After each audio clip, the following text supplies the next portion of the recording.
শুভ দুপুর বন্ধুরা। আজকে সোমবার, দুপুরের লাঞ্চের মেনুতে কি এনে ফেলেছি দেখুন। ভাত, তার সঙ্গে রয়েছে পালং শাকের একটা ঘন্ট, সবকিছু মূলো, বেগুন, কচু, আলু, সব গাজর ফাজর, পালং শাক সব দিয়ে ঘন্ট করেছি। রয়েছে মাছের ঝোল, ফুলকপি আলু দিয়ে মাছের ঝোল করেছি।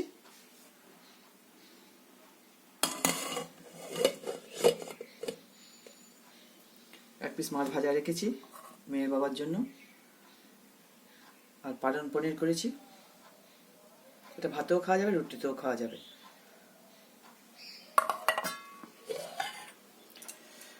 আর পেঁপের তরকারি ছোলা দিয়ে করেছি, ছোলা দিয়ে আলু দিয়ে। আপনারা ভালো থাকবেন, সুস্থ থাকবেন। আমার রান্না বান্না যদি আপনাদের পছন্দ হয়, লাইক, শেয়ার, সাবস্ক্রাইব করবেন।